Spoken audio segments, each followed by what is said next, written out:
예, 성도 여러분, 혹시 여러분이 연약할 때, 힘이 없을 때, 낙심될 때, 지칠 때, 그때 어떤 좀 든든한 그런 사람이 여러분을 안아주고 또 응원해주고 힘을 내라고, 내가 너에게 위로를 보낸다고 그렇게 말해준 경험을 가지고 있습니까?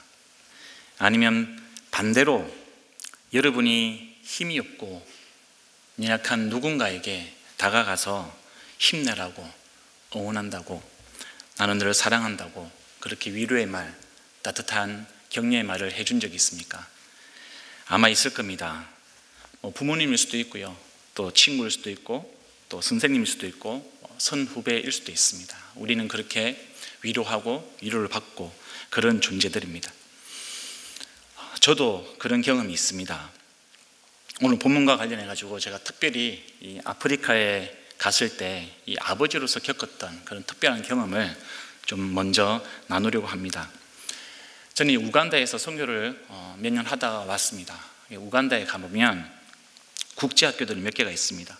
국제학교들끼리 정기적으로 학교 대항 경기를 하는데요, 농구도 하고 축구도 하고 육상대회를 열어서 시합을 하기도 하고, 때로는 수영, 과학 경시대회 이런 것들을 서로 학교끼리 모여가지고 학생들이 대항하는 그런 시간들을 많이 가지곤 합니다.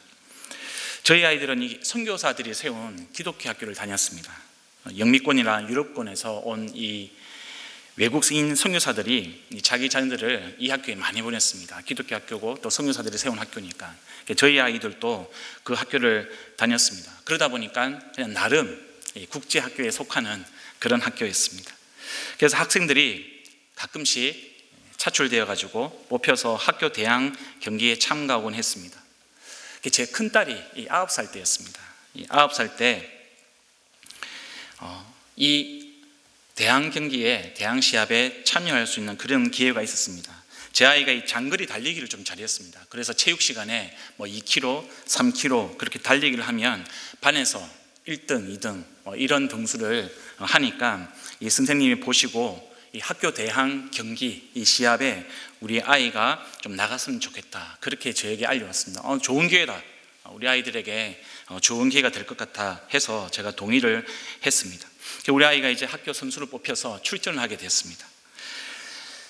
네, 여러분, 경기 장소를 갔는데요, 저는 이 우간다에 그렇게 웅장하고 큰 이 스타디움이 있는 줄 처음 알았습니다. 근데 물어보니까 외국 원조를 받아서 이렇게 그렇게 크게 지었다고 하더라고요. 도착을 했는데 한 8개, 9개 되는 그런 학교의 학생들이 막 모여 있습니다. 제 아이가, 저는 출전하는 이 종목이 장거리인 줄 알았습니다. 장거리를 잘하니까 선생님이 장거리에 출전시키겠지 하고 갔는데 알고 보니까 단거리였더라고요. 단거리. 출전 종목이 단거리 200m였습니다. 200m. 단거리는 우리 아이가 잘하는 종목이 아니잖아요. 제가 좀 당황을 했습니다. 급하게 이 아이한테 가서 제 아이 딸에게 단거리에 필요한 호흡법 같은 거 이런 걸 가르쳐 줬습니다. 사실 저도 잘 모르는데 우리 아이들이 좀 당황할까 봐 아이에게 200m는 단거리는 이렇게 하는 거야 라고 이제 호흡법을 알려줬습니다. 아무튼 우리 아이 차례가 되었고요, 출전을 하게 됐습니다. 아이는 출발선에 섰고 저는 이 결승점에서 이 아이가 오기를 기다리고 있는 그런 지점이었습니다. 근데 여러분, 같이 뛰는 이 아이들의 모습을 보니까 저희는 아시아인이잖아요. 한국인. 몸집이 작습니다. 같은 학년인데도 출전하는 다른 아이들을 보니까 제 딸보다도 이 머리가 하나가 더 있는 거예요. 그리고 덩치도 성인이라고 봐도 무방할 정도로 굉장히 좋은 체격의 아이들이 출전했습니다. 드디어 이제 출발 총성이 울렸습니다. 선수들이 달리기 시작했습니다. 제 딸도 출발을 했습니다. 근데 여러분, 이 아프리카 애들이 9살이라고 해가지고 저는 그냥 좀 쉽게 봤거든요. 근데 도저히 9살이라고 믿기 어려울 정도로 정말 잘 뛰더라고요. 좀 과장해서 표현하면 정말 말 한마디가 뛰는 그런 이제 장면을 제가 보게 되었습니다. 근데 여러분, 제 눈에는 그런 아이들이 잘 들어올까요? 아니요. 제 눈에는 제 아이만 이제 들어오게 되었습니다. 제 아이도 온 힘을 다해서 열심히 뛰었습니다. 이 적도가 지나는 이 아프리카니까 날씨도 엄청 더웠고요. 햇빛도 강했습니다. 그 더운 날씨에 햇빛을 받아가면서 우리 아이는 뛰기 시작했습니다. 그러니까 멀리서 보는데 우리 아이가 이 숨을 이렇게 몰아쉬면서 뛰는 장면을 제가 볼 수 있었습니다. 최선을 다하는 우리 아이의 모습이 보였습니다. 근데 여러분, 안타깝게도 뛰면 뛸수록 다른 아이들과 이 격차가 벌어지는 그런 이제 현장이었습니다. 순간 제 마음에 이 걱정 반, 기대 반 이런 마음이 들었습니다. 우리 소은이가 마지막에 들어오더라도 포기하지 않고 끝까지 최선을 다해주면 참 좋겠다, 이런 생각을 하게 됐습니다. 그런 마음에 저도 제 목소리를 높여서 이 소은이를 응원하기 시작했습니다. 열심히 우리 딸에게 힘내라고, 끝까지 달리자고 그렇게 응원을 했습니다. 소은이가 점점 이 결승점에 다가왔습니다. 다가오는 딸의 얼굴이 보였습니다. 근데 얼굴 표정이 안 좋은 거예요. 뛰고 있는데 그 표정이 안 좋은 겁니다. 마지막 결승선에 들어왔습니다. 우리 아이의 얼굴을 보니까 울음을 억지로 참고 있는 겁니다. 제가 어떻게 했을까요, 여러분? 제가 우리 딸을 꼭 안아주었습니다. 그냥 딱 들어오자마자 제가 아이를 꼭 안아주었습니다. 그리고 이렇게 이야기했습니다. 소은아, 아빠는 네가 포기하지 않고 최선을 다해서 달린 것, 그것이 너무 자랑스럽다. 그렇게 최선을 다해서 달려준 네가 너무 자랑스럽다. 네가 1등을 하는 것보다 이렇게 최선을 다하는 것이 정말 중요하다. 나는, 이 아빠는 내가 너의 아빠라는 게 너무 좋다, 이렇게 이야기해 줬습니다. 그냥 단순하게 우리 아이 기분 나쁜 거 풀어주려고 그렇게 이야기한 게 아니고요, 정말로 제 마음에 진심을 담아서 이야기를 했습니다. 근데 시합에 져서 그런지 처음에 그 말이 귀에 안 들어오는 것 같아요. 그냥 계속 울려고 그러고, 아이에게 제 말이 크게 와닿지 않아 보였습니다. 근데 시간이 지나면 지날수록요, 우리 아이는 제 말을 기억을 하는 거예요. 제 딸은 자기한테 그렇게 말해준 아빠가 참 좋은 겁니다. 자기는 힘이 적고 연약한데 자기가 최선을 다해서 포기하지 않고 마지막 결승점에 들어왔으니까 아빠가 나를 자랑스럽게 생각해 주는구나, 아빠는 나를 응원해 주는구나, 아빠는 나를 위로해 주는구나, 우리 아빠는 나를 안아주고 사랑한다라고 그렇게 이야기해 주는구나. 이 아빠에 대한, 이 저에 대한 믿음이 단단해지는 것을 보게 됩니다. 그래서 어디 가더라도 저에 대해서 좀 어깨 뿜뿜이 또 올라가 있습니다. 우리 소은이는. 그런 제 아이의 모습을 보면서 그렇게 단단해지는 이 아빠에 대한 신뢰가 단단해지는 것을 보면서 이 아빠로서도 얼마나 기분이 좋고 감사한지 모릅니다. 성도 여러분, 오늘 본문에 나오는 이 빌라델비아 교회, 이 교회와 하나님과의 관계가 바로 이렇습니다. 근데 여러분, 본문에 이 나오는 이야기는요, 무슨 초등학교 이런 육상 경기하고는 비교가 안 될 정도로 이 목숨, 생명이 왔다 갔다 하는 그런 치열한 삶의 현장, 그런 영적 전투의 현장입니다. 사실 그 긴장감과 그 위험성은 저와 제 아이가 누렸던 것보다 훨씬 더 심각하고 또 어려운 그런 고난의 현장이었습니다. 그 현장에서 지금 우리 주님이 그 힘이 없고 연약하고 부족해 보이는 빌라델비아 교회를 지키시고 붙드시는 그 모습을 보여주고 있는 겁니다. 우리 하나님의 깊고 깊은 그 사랑이 우리는 오늘 본문을 통해서 읽어내야 하는 겁니다. 저와 여러분은 오늘 본문을 통해서 힘이 없고 연약한 우리들을 사랑하시는, 교회를 사랑하시는 그 하나님의 깊고 깊은 사랑을 읽어내야 하는 겁니다. 사도 요한은 오늘 본문 8절에서 빌라델비아 교회에 대해서 힘이 적다라고 기록했습니다. 요한이 이렇게 기록을 한 이유가 있습니다. 그런 표현의 배경이 있습니다. 이런 이해를 돕기 위해서 제가 빌라델비아 지역의 역사와 배경을 좀 설명을 해드리려고 합니다. 빌라델비아는요, 성경에서 소아시아 지역에 속합니다. 지금 터키 서쪽에 있는 알레세이르라는 그런 도시의 이 옛날 지명입니다.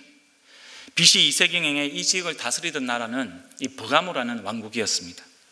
이 왕의 이름이 에우메네스였고요. 동생이 아탈루스 2세였습니다. 동생은 형에게 아주 충성했고요. 형은 동생을 아꼈습니다.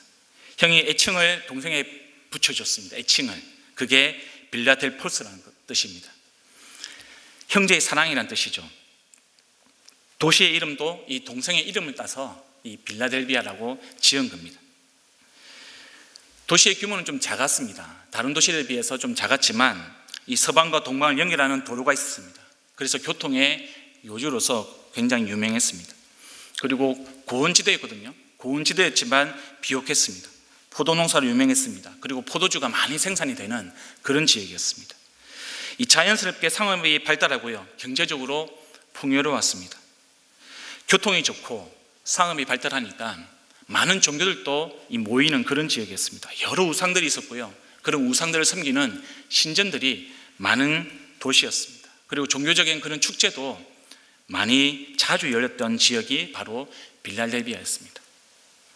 특히 이 사후세계의 불멸을 얻는다, 이런 교리를 비밀스럽게 전수하는 그런 밀교, 그런 것들도 유행을 했고요.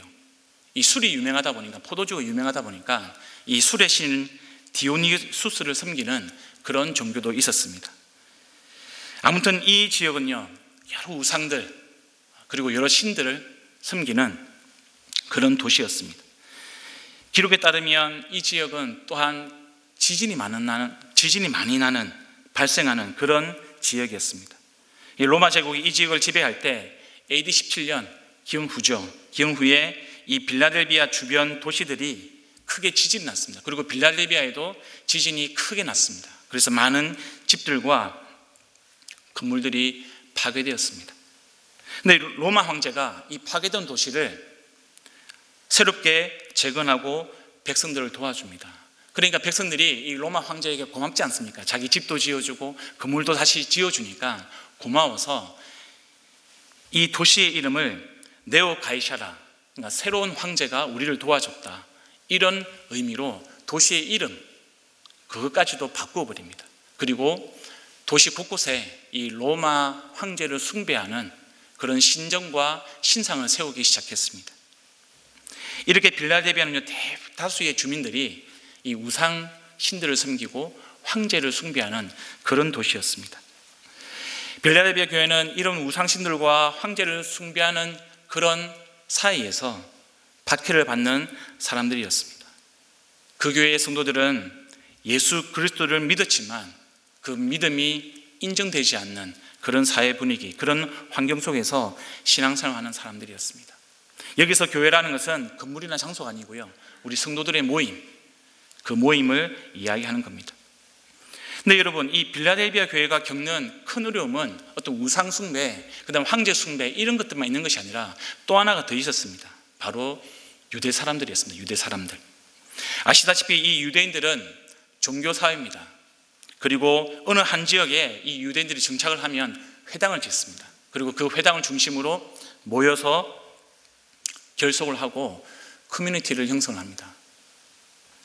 구절을 보시면, 이 보아라, 내가 사탄의 무리에 속한 자들을 내 손에 맡기겠다. 그들은 스스로 유대 사람이라고 하지만 사실은 그렇지 않고 거짓말을 하는 자들이다. 이렇게 기록이 되어 있습니다. 그러니까 빌라델비아 이 유대인들은 예수님이 그리스도 또 메시아라는 사실을 부인하는 사람이었습니다. 그것을 부정하는 사람들이었습니다. 그런데 그것으로 끝나는 것이 아니라 예수님을 믿는 사람들, 이 사람들을 이단으로 생각하고요, 핍박하기 시작했습니다. 끊임없이 이 빌라델비아 성도들에게, 교회에게 예수 그리스도를 부인하라고 강요를 했습니다. 그리고 자기들 말들을 듣지 않으면 그 사회에서 배척을 시킵니다. 그래서 어떤 직업을 얻는 것도, 장사하는 것도, 생활하는 것 자체가 그리스도인들은 굉장히 어려운 그런 고난의 경험들을 해야만 했습니다. 그래서 요한은 이 사람들, 이 유대인들을 사탄의 무리라고 지금 이야기하고 있고요, 다른 부분에서는 적그리스도다, 이렇게 표현을 하기도 하는 겁니다. 여러분, 이 거대한 우상 숭배, 이 황제 숭배, 그리고 유대인들의 박해와 괴롭힘, 이런 고난과 이런 박해 앞에서 이 빌라델비아 교회는 참 작고 인약해 보입니다. 도시에 사는 대다수 사람들이 우상을 섬깁니다. 황제를 섬깁니다. 그리고 유대인들은 자기들을 핍박하고 배척하고 왕따를 시킵니다. 이들은 예수님을 믿는 그 빌라델비아 교회를 조롱합니다. 핍박합니다. 이 틈바구니에서 빌라델비아 교회 성도들이 어떤 것을 할 수 있었겠습니까? 그들은요, 이 우상숭배, 황제숭배, 그리고 유대인들의 그런 핍박, 이것을 한순간에 바꿀 수 있는 그런 조직적인 힘이 없었습니다. 그들은 유대 사회 속에서도 기득권자들이 아니었습니다. 왕따를 당하는 사람들이었습니다. 박해를 당하는 사람들이었습니다. 그러나 그것에 저항할 수 있는 그런 어떤 무리들의 힘이 없는, 그런 능력이 없는 사람들이었습니다. 네, 여러분, 그렇다고 해서 이 사람들이 자기들의 믿음을 포기하거나 단념했던 것이 아닙니다. 빌라델비아 교회 성도들은요, 자기가 할 수 있는 최선의 신앙생활을 해나가기 시작했습니다. 8절 보시면 이렇게 이야기합니다. 빌라델비아 교회는 주님의 말을 지키며 주님의 이름을 모른다고 하지 않았다. 이렇게 기록을 되어 있습니다. 어떤 조직적인 힘은 없지만, 자기들이 그 사회에 있어서 주류는 아니었지만, 리더도 아니고 자기들의 어떤 고난이 주어진 사람들이 아니었지만, 그 사람들은 자기들이 할 수 있는 최선의 것, 예수 그리스도의 말씀, 하나님의 말씀을 지키고 주님의 이름을 인정하며 주님의 이름을 부인하지 않는 사람들이었습니다. 또 10절을 보면 빌라델비아 교회는요, 믿음으로 그 모든 고난과 박해를 인내했다 되어 있습니다. 인내했다. 그냥 잘 견뎠다는 겁니다. 고난이 올 때, 박해가 올 때 실망하지 않고 낙심하지 않고, 아니 실망하고 낙심이 되더라도 다시금 주님을 붙들고 일어나는 사람, 그리고 그 고난과 박해를 인내하고 견디는 사람, 그 사람들이 바로 빌라델비아 교회였습니다. 오늘 본문에서 약한 빌라델비아 교회가요, 보여주는 그들의 신앙의 모습을 다시 한번 우리가 기억했으면 좋겠습니다. 첫 번째, 예수님의 말씀을 지키는 거였습니다. 두 번째로 예수님의 이름을 부인하지 않는 거였습니다. 세 번째로 인내하는 겁니다. 여러분, 저는 불신 가정에서 신앙생활을 했습니다. 제가 어릴 때요, 교회 간다고 저희 어머니 또 아버지한테 참 많이 맞았습니다. 어떤 때는 맞다가 종아리가 찢어져 가지고요, 피가 난 적도 있습니다. 그래도 교회를 갔습니다. 어떤 사람들은 그런 저에게, 아니 목사님, 일단은 부모님이 반대가 잠잠해질 때까지 좀 기다렸다가 좀 부모님의 화가 누르지고 아니면 몰래 다니든지 나중에 가면 되는 거 아닙니까? 이렇게 말할 수도 있겠죠. 네, 그럴 수 있습니다. 네, 여러분, 그때는요, 제 마음에 어떤 마음이 있었냐면, 제가 매 맞는 것 때문에, 그 매 맞는 게 무서워서 혹은 싫어서 교회를 안 간다는 것, 그것은 제 신앙 양심상 예수님이 나의 주님이라는 것을 제가 부인하는 것처럼 생각이 되었습니다. 그리고 지금도요, 제가 그때로 다시 돌아간다 하더라도 조금도 망설이지 않고 똑같은 결정을 했을 겁니다. 그런 제 마음을 아셨는지, 인약하고 어렸던 저의 믿음을 지킬 수 있도록 하나님께서 은혜를 주시고 저의 믿음을 지켜주셨습니다. 마치 오늘 본문에 나오는 힘이 없고 연약한 그런 빌라델비아 교회를 지켜주시는 것처럼 말입니다. 이것은 저만의 이야기가 아니라요, 이 불신 가정에서 신앙생활을 하시는 많은 분들의 간증을 들어보면 참 이런 간증들이 많이 있습니다. 성도 여러분, 이제 우리나라는 어떤 빌라델비아 그런 성도들처럼 예수님을 믿는다고 어떤 물리적으로 그렇게 고난을 당하거나 박해를 가하는 그런 사회는 아닙니다. 하지만 그것 못지않게 우리 주변에는 물질주의, 번영주의, 성공주의, 그리고 전도를 못하게 만드는 그런 사회적인 분위기, 기독교인을 비난하고 조롱하는 그런 문화가 우리의 믿음을 흔들고 우리로 하여금 쉽게 내가 예수님을 믿습니다. 나는 그리스도인입니다. 나는 교인입니다. 이렇게 이야기하는 것을 머뭇거리게 만드는 너무나 많은 이 고난과 박해의 그런 영적인 어려움들이 있습니다. 그런 시험들이 있습니다. 그 앞에 서 있는 우리 자신이 참 연약해 보이고 힘이 없어 보입니다. 아마 여러분들 남자 성도님들 중에, 형제님들 중에서 군대를 갔다 오신 분들이 계실 겁니다. 아마 군대를 가면 이런 연약함, 이런 부족함 많이 느끼게 됩니다. 근데 여러분, 이렇게 우리가 우리 앞에 놓여 있는 문제만 바라본다면, 우리가 문제만 묵상한다면 우리는 우리와 함께 계시고 우리를 지키시는 주님을 보지 못하게 됩니다. 여러분, 이럴 때는 복잡하게 생각할 거 없습니다. 복잡하게 생각할 것이 아니라 그럴수록 우리는 원칙으로 돌아가야 됩니다. 그 원칙이 뭡니까? 말씀을 지키는 거죠. 복잡하게 생각하지 말고요, 그냥 주님께서 우리에게 주신 말씀을 지키는 겁니다. 그것을 붙드는 겁니다. 어떤 말씀을 지켜야 합니까, 여러분? 우리가 어떤 상황 가운데 우리가 손해가 될지 이익이 될지 세상 사람들처럼 그것을 따지는 것이 아니라 우리의 마음을 다하고 뜻을 다하고 힘을 다해서 하나님을 사랑하는 겁니다. 그리고 우리의 이웃을 우리의 몸과 같이 사랑하는 겁니다. 그 예수님의 계명을 지키는 것이 바로 빌라델비아 교회 성도들이 지켰던 겁니다. 또한 예수님이 제자들에게 마지막으로 부탁하신 것, 저 사람이 내가 이 말하면 듣겠지, 아니 안 들을 거야, 그런 거 자꾸 따지지 마시고요. 너희는 가서 모든 민족으로 제자를 삼아서 아버지와 아들과 성령의 이름으로 세례를 주고 내가 너희에게 분부한, 내가 너희에게 명령한 모든 것을 가르쳐 지키게 하라. 그 주님의 사명, 그 주님의 사명을 나의 사명으로 생각하고 우리의 사명으로 생각하고 지키는 겁니다. 두 번째입니다, 여러분. 우리 삶에서 예수님이 우리의 주님이라는 것을 부인하지 않는 겁니다. 여러분, 예수님을 우리가 입술로 예수님을 몰라요, 예수님을 믿지 않습니다, 아니 예수님을 안 믿어요, 이렇게 말하는 것만 예수님을 부인하는 것이 아닙니다.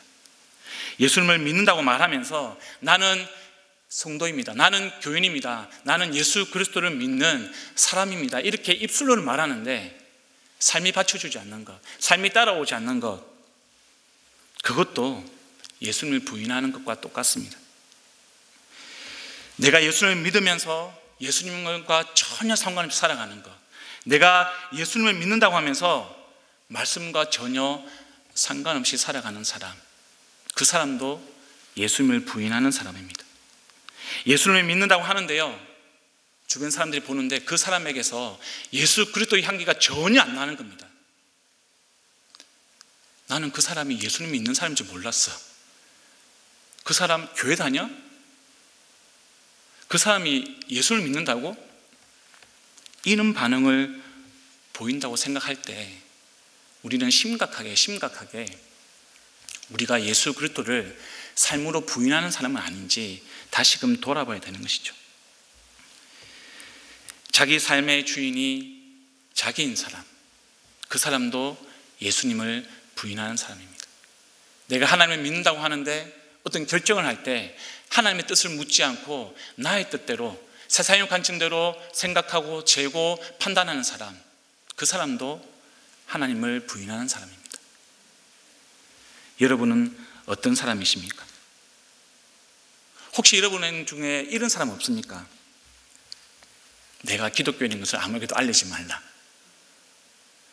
내가 예수 믿는다는 것을 아무에게도 알리지 말라, 나는 그냥 조용하게 예수님 믿고 그냥 조용하게 아무도 모르게 나 혼자만 신앙생활을 잘하고 그냥 나 혼자만 잘 믿고 싶다, 이런 분 계십니까?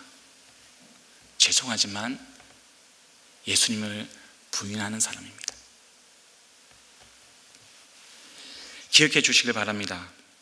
우리가 아무리 예수님을 입술로 인정해도요, 우리 인생의 주인이 여전히 나고, 우리가 아무리 입술로 예수님을 인정한다 하더라도 하나님과 아무런 관계없이 사는 사람, 말씀과 아무런 관계없이 사는 사람, 내가 입술로는 하나님을 믿는다고 하면서, 예수를 믿는다고 하면서 내 삶 가운데 아무런 향기가 안 나는 사람, 그런 사람은 예수님을 부정하는 겁니다. 말씀을 지키는 것과 예수님을 인정하는 것은 분리되지 않는 동전의 양면입니다. 꼭 기억하시길 바랍니다. 세 번째는 여러분, 인내입니다. 인내. 10절에 나오는 인내하라, 이 말씀은요, 죽기까지 인내하라는 겁니다.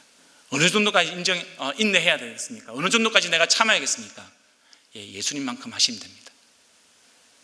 그럼 목사님은 그걸 잘합니까? 아니요, 저도 잘 못합니다. 저도 잘 못하는데 어떻게 인내하라고요?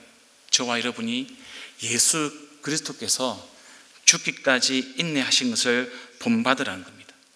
고난이 올 때, 박해가 올 때, 조롱이 올 때, 비난이 우리에게 올 때 우리는 언제까지 인내해야 되냐면 죽기까지 예수님처럼 인내해야 되는 겁니다.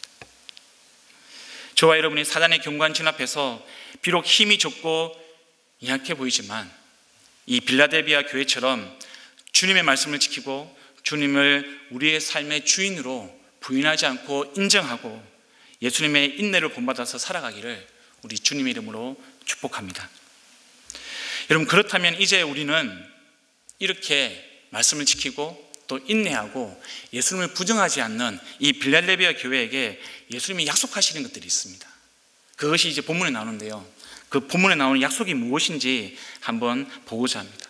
총 4가지입니다. 첫 번째, 9절입니다. 여러분, 한번 말씀을 비춰주시겠습니까? 사탄의 무리에 속한 자들을 내 손에 맡기겠다. 내가 그들이 와서 내 앞에 꿇어 엎드리게 하고 내가 너를 사랑하였다는 것을 알게 하겠다. 10절입니다. 두 번째 약속입니다. 온 세상에 닥쳐올 시험을 받을 때에 나도 너를 지켜주겠다. 11절입니다. 세 번째 약속입니다. 내가 곧 가겠다. 네 번째입니다. 12절. 이기는 사람은 내가 내 하나님의 기둥이 되게 하겠다. 하나님의 이름과 새 예루살렘의 이름과 나의 새 이름을 그 사람의 몸에 써두겠다. 이렇게 총 4가지의 약속이 오늘 본문에 있는 기록이 되어 있습니다. 여러분, 이 약속들과 관계해서 우리는 2가지 내용을 좀 유념해서 생각을 해야 됩니다. 첫 번째는 이 4가지 약속이 다 다른 것 같습니다. 일단 내용은 다 다른 것 같은데 실제로는 이 빌라델비아 교회가 상징하는 모든 믿는 성도들, 저와 여러분을 포함해서 이 온 세상에 있는 모든 성도들에게 주님이 주시는 같은 약속이라는 겁니다. 우리를 박해하고 조롱하고 이 사탄의 무리에 속한 자들은요, 결국 우리들 앞에 꿇어 엎드리게 될 것입니다. 왜냐하면 주님은 우리를 어떤 시험과 어떤 환난 속에서도 지켜주시고 또 견딜 수 있도록 도와주시기 때문에 그렇습니다. 그래서 연약하지만 다시 오실 주님을 우리가 기다릴 수가 있는 거죠. 주님께서 우리를 보호해 주시기 때문에, 주님께서 우리를 도와주시기 때문에, 주님께서 우리를 붙들어 주시기 때문에 우리가 곧 오겠다라고 하신 그 주님의 약속을 믿고 기다릴 수가 있는 겁니다. 또 그런 성도들이 생명의 면류관을 지킬 수가 있는 것이죠. 빼앗기지 않을 수가 있는 겁니다. 하나님은 그런 연약한 자들을 들어서, 힘이 없는 자들을 들어서 하나님의 기둥으로 삼겠다고 마지막으로 약속을 하고 있습니다. 여러분, 여기서 기둥이 된다는 것은요, 다른 것의 기둥이 아니라 바로 성전의 기둥입니다. 그러니까 하나님께서 그런 사람들, 그런 성도들에게 지금 성전의 기둥이 되게 하겠다는 겁니다. 여러분, 성전이 뭡니까? 하나님이 임재하시는 곳입니다. 하나님과 우리가 만나는 곳입니다. 하나님과 우리가 하나 되는 곳입니다. 그것이 바로 성전입니다. 근데 여러분, 우리가 성경에 보면 하나님이 바로 우리가 성전이라고 이야기합니다. 바로 공동체가 성전이라고 이야기합니다. 바로 그리스도인들의 모임이 성전이라고 이야기합니다. 여러분의 목장이, 여러분의 가정이 우리가 예수 그리스도의 이름으로 모이는 그곳을 하나님은 성전이라고 이야기합니다. 그래서 여러분, 우리가 하나님의 거룩한 성전으로 살아가면 하나님이 우리 안에 거하고 우리가 하나님 안에 거한다라고 분명히 말씀해 주시는 겁니다. 그래서 이 말씀은요, 내가 너와 하나가 되겠다, 내가 너와 함께 하겠다, 내가 너의 삶 가운데 임하겠다, 임재하겠다. 언제까지요? 항상, 다시 내가 올 때까지 내가 너와 함께 하겠다는 겁니다. 그래서 하나님의 성전이 되는 사람, 하나님의 성전으로 살아가는 사람, 바로 그 사람이 오늘 본문에 나오는 이기는 자입니다. 이기는 자.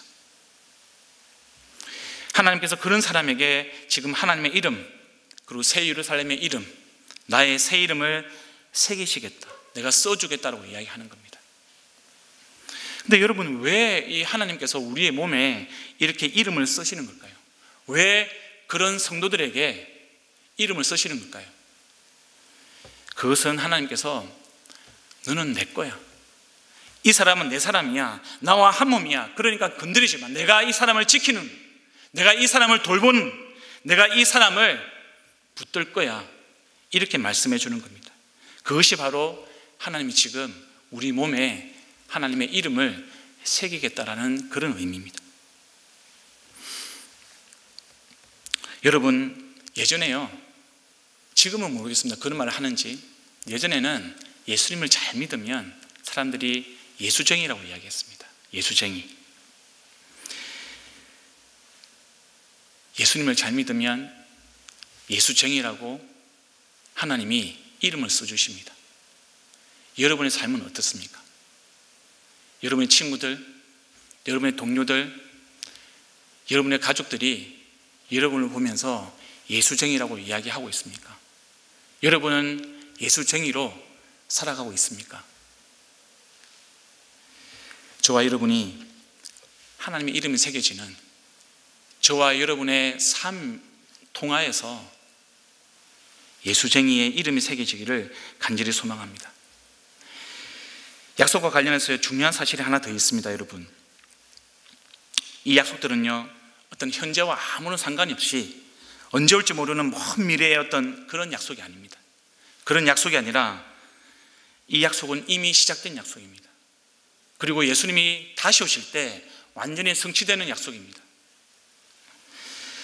지금 주님은 이 약속을 신실하게 지키고 있다는 것을 여러분 믿으시길 바랍니다. 그리고 그 약속을 삶으로 우리가 경험해야 됩니다. 이 약속은 먼 미래의 약속이 아님을 다시 한번 말씀드립니다. 이 약속은 지금 시작이 되었고요, 이 약속은 지금 현재 진행형입니다. 저와 여러분은 이 약속을 현재의 삶 속에서 경험을 해야 됩니다. 우리가 이 약속을 우리 삶에서 경험하지 못한다면, 이 약속이 저와 여러분의 삶에서 느껴지지 않는다면 우리 인생에 좀 신앙적인 그런 빨간불이 켜져 있다고 해도 과언이 아닙니다. 이 약속이 너무나 멀리 느껴지고요, 이 약속이 나와 아무런 상관없이 느껴진다면 여러분, 우리 경각심을 가져야 됩니다. 위기의식을 느껴야 됩니다.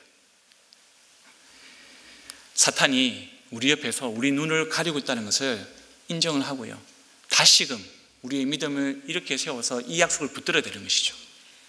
그렇게 해야만 저와 여러분이 이 빌라델비아 교회가 걸어갔던 길을 갈 수가 있는 겁니다.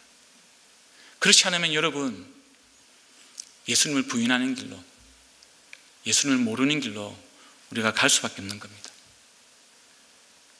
그렇게 될 때 우리는 생명의 면류관을 빼앗길지도 모르는 거죠. 기억하시길 바랍니다. 우리가 생명의 면류관을 지키는 길은 하나님의 약속을 붙드는 거고요, 그 약속을 붙들고 오늘 그 약속을 경험하는 것, 지금 나의 삶 가운데 그 약속을 신실하게 지키시는 그 예수님을 우리가 경험하고 만나고 교제하는 것, 그것이 우리가 생명의 면류관을 지키는 길이라는 것을 기억해 주시길 바랍니다. 마지막으로 사도 요한은요, 힘은 적지만 고난과 박해 가운데 인내하는 이 교회에게 그들을 지키시고 보호하시는 주님이 어떤 하나님이신지 알려주고 싶어 합니다. 7절을 한번 보겠습니다, 여러분. 7절 보시면 우리 주님이 거룩하신 분, 참되신 분, 다윗의 열쇠를 가지고 계신 분, 여시면 닫을 사람이 없고 닫으시면 열 사람이 없는 분, 이렇게 사도 요한은 기록을 하고 있습니다. 저와 여러분이 믿는 하나님이 어떤 하나님이십니까? 거룩한 하나님입니다. 여러분, 거룩한 하나님. 이 거룩이라는 것은 하나님의 성품입니다. 하나님의 속성이죠. 그래서 저와 여러분이 하나님을 닮는다고 했을 때 우리는 하나님의 거룩하심에 참여하는 자가 되는 겁니다. 이 거룩의 의미가 뭡니까 여러분? 부정과 또 불의에서 구별된 상태입니다. 죄와 구별되신 분, 그분이 하나님입니다. 그러면 우리도 죄와 구별돼야 되는 것이죠. 빌라델비아 교회는 죄와 구별이 된 그런 성도들이었습니다. 그리고 피조물과 구별되는 것입니다. 존재적으로 초월하신 분, 무한하신 분, 영원하신 분이 바로 하나님이십니다. 저와 여러분이 믿는 하나님은 그런 분이십니다. 참되다는 것은 주님이 진리라는 것이죠. 가짜가 아니라는 겁니다. 진짜라는 겁니다. 시간이 흘러도 변하지 않는 겁니다. 거짓이 없는 겁니다. 허세를 부리지 않는 겁니다. 나의 이익을 위해서 남을 속이지 않는 것, 그것이 참되다는 것. 하나님은 이렇게 참된 분이십니다. 다윗의 열쇠를 가지고 계시다는 것은 다윗의 나라에 들어올 자가 누구인지를 결정하는 주님의 절대적인 그런 권한입니다. 열쇠는 문을 열 수 있는 그런 능력이죠. 그런 권한을 의미합니다. 우리 집의 문을 열려면 우리 집 열쇠가 있어야 되는데 그것은 저만 열 수 있잖아요. 여러분, 여러분들이 저희 집 문에 가서 열 수가 없는 겁니다. 열쇠가 있어야 되니까요. 다윗은 하나님의 마음에 합한 사람이죠. 그래서 이 다윗의 이름은 장차 오실 그리스도를 상징하는 인물입니다. 이 주님이 한 번 열면 닫을 자가 없는, 한 번 닫으면 열 자가 없습니다. 절대적인 하나님의 통치, 그런 절대적인 권력을 가지신 분, 그분이 바로 저와 여러분이 믿는 하나님입니다. 우리에게 약속을 해주시는 분이 바로 이런 하나님이다.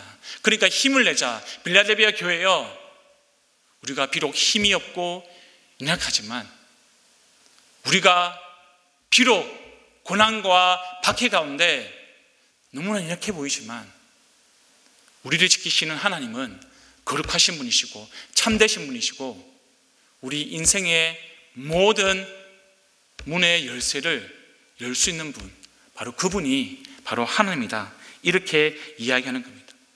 그러면 왜 이 말씀을 지금 요한이 기록을 하고 있는 것일까요? 바로 빌라델비아 교회를 하나님이 그만큼 사랑하신다는 거죠. 그 빌라델비아 교회를 사랑하시는 우리 주님이 저와 여러분을 사랑하신다는 겁니다. 그리고 지켜주신다는 사실을 우리가 기억하시길 바랍니다. 제가 오늘 설교 제목을 이 약한 자들에게 보내시는 주님의 편지라고 썼습니다. 빌라델비아 교회에만 쓰시는 편지겠습니까, 여러분? 아닙니다. 지금 빌라델비아 교회를 통해서 주님은 저와 여러분에게 이 편지를 쓰고 있는 겁니다. 저와 여러분이 오늘 우리 주님의 편지를 받았습니다. 지금 이 본문은요, 지금 저와 여러분이 받은 주님의 편지라니까. 이 편지를 우리가 정말 소중하게 생각하기를 소망합니다. 이 편지를 붙들고 우리의 믿음이 흔들리지 않도록 우리가 기도하기를, 고난과 어려움 속에서도 우리가 믿음의 경주를 잘 싸워가기를 우리 주님 이름으로 축복합니다. 제가 설교를 마무리하면서요, 이 주님의 마음으로 편지를 쓰고 싶은 그런 가정의 생각이 났습니다. 그런 가족의 생각이 났습니다. 지금 피국에 있는 C 형제 부부입니다. 이분들은 무슬림이었습니다. 근데 그리스도인이 되었습니다. 이슬람이 강한 사회에서 여러분, 그리스도인이 되고 개종을 하고 또 그렇게 기독교인으로 살아간다는 게 얼마나 힘들고 어려운 삶인지 여러분은 잘 아실 겁니다. 목숨을 거는 일입니다. 생명을 거는 일입니다. 온갖 박해와 고난을 감내해야 되는 그런 일입니다. 이 사람들이 지금 아국에서 피신해가지고요, 피국으로 간 지가 2달이 다 되어갑니다. 정말 이 빌라델비아 교회 성도들만큼이나 어려운 상황 가운데 이들이 있습니다. 피국도 굉장히 강경한 이슬람 사회입니다. 그런 국가입니다. 이들을 지금 빨리 한국으로 데려오고 싶은데요, 잘 안 되더라고요. 대사관에 문의를 했는데 쉽지 않은 것 같습니다. 그들이 얼마만큼 지금 힘들게 지내고 있을까? 그들의 마음이 얼마나 아프고 불안할까? 힘이 없고 연약한 그 가정, 고향 땅을 떠나 믿음을 지키기 위해서 피신하였는데 그 피신한 곳에서도 여전히 불안할 수밖에 없는 그런 상황 가운데 그들이 얼마나 힘이 들고 아플까? 사랑하는 성도 여러분, 우리 빌라델비아 교회를 위해서 편지를 쓰시는 우리 주님의 마음으로 그 가정을 위해서, 그 부부를 위해서 함께 기도해 주시기를 부탁드립니다. 그리고 저와 여러분이 어려움 가운데 신앙생활을 하고 있는 그 누군가에게 지금 주님께서 빌라델비아 교회에게 편지를 쓰신 것처럼, 사랑의 편지를 쓰신 것처럼, 믿음의 편지를 쓰신 것처럼, 위로의 편지를 쓰신 것처럼 그 예수님의 편지를 우리 삶으로 우리도 또한 편지가 되어서 전해주기를 우리 주님의 이름으로 부탁드립니다.